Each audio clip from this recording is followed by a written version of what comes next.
The first morning in Maple Hollow, I stepped out onto the porch with a steaming cup of coffee and the desert sun rising like a spotlight.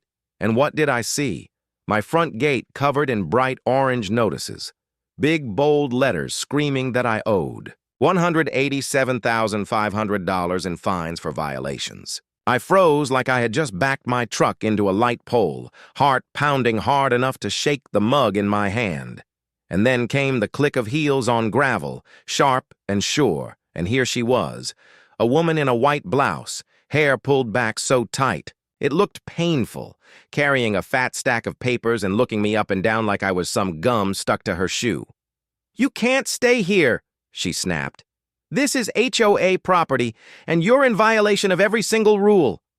I took a long breath. "My name's Nate Walker. My wife Lena and I had just moved here with our kids Eli and June. We bought this land off an old rancher named Earl who had lived here forever.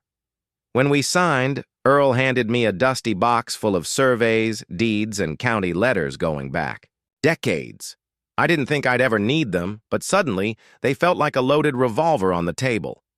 She shoved the papers at me, pages stamped with fake-looking seals, signatures that didn't match, the kind of thing my grandmother, who used to keep books for a church, would have spotted in a second.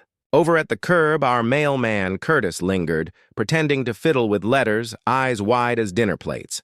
I thought about whether to call my lawyer first or my mom before she saw this on Facebook. "I've got deeds, surveys, even the original. Plat maps," I told her as evenly as I could. "I know exactly where the stakes are. You sure you want to push this?" "You don't get it," she barked back. "This neighborhood has rules and you've broken them all. You'll be forced out if you don't pay." Just then her phone buzzed. She answered quickly and her confident mask cracked.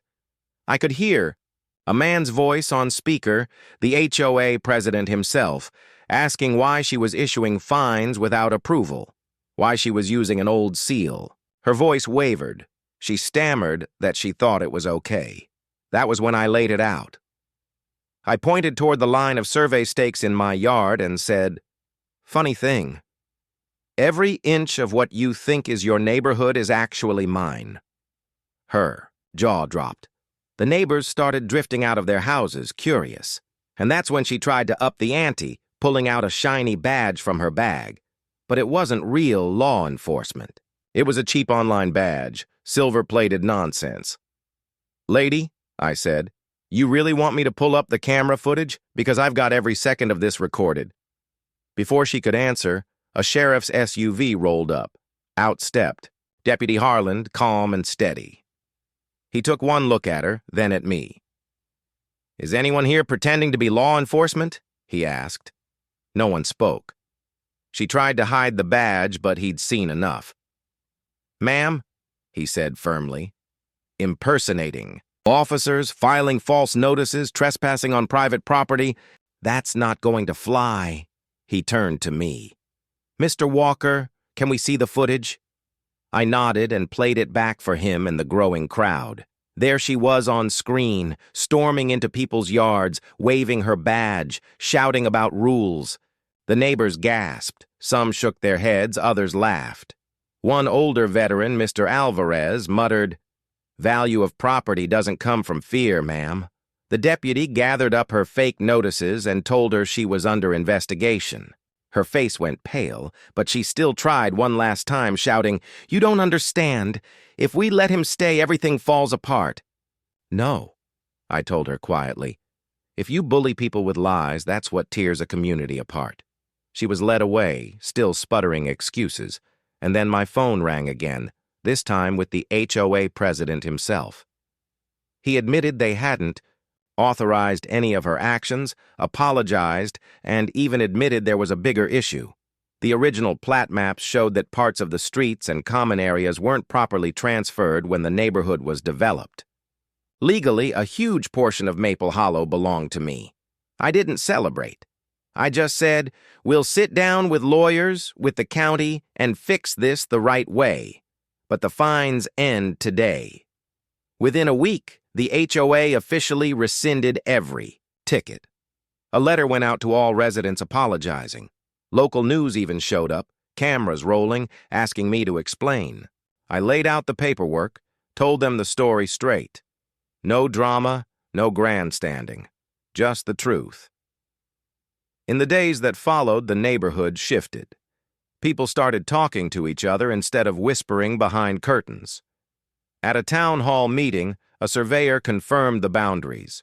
I made it clear I wasn't about to lock down streets or block kids from biking.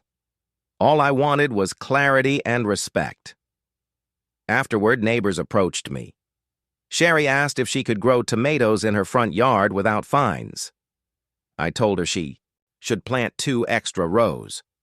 Theo laughed and said he was finally going to hang his basketball team's flag again. Even Alvarez cracked a smile, offering me a beer and a story from his service days. As for Paige, she disappeared from the neighborhood. The board suspended her, and last I heard, the county was reviewing her actions. I didn't feel joy in her downfall. Power-hungry people usually have their own scars, but that doesn't excuse the damage they cause. By the time the next weekend rolled around, Maple Hollow felt lighter. Fences got painted, lawns trimmed, kids played tag in the cul-de-sac. We held a cookout, everyone brought a dish, and for the first time since moving in, I felt like this could be home. Watching my children laugh with their new friends, I leaned back in my chair, breathed in the smell of charcoal and mesquite, and thought, this is what a neighborhood should feel like. And here's the kicker. A few weeks later, the county confirmed that other parcels nearby had also been mishandled under bogus HOA claims. What had started as one family being targeted turned into a correction of property rights across the area. Neighbors who thought they were powerless found out they weren't. So what's the lesson? Proof matters. Community matters. And entitlement, without accountability, has consequences. Now I'll leave you with this. Do you think I handled it the right way? Should I have pressed charges harder, or was it better to just let the truth speak for itself? Drop your thoughts in the comments. I'd love to hear how you'd handle someone waving fake authority at your front door. And if you've ever had a run-in with an HOA or a neighbor gone too far, share your story below. Let's see where everyone stands on what justice looks like when it comes knocking.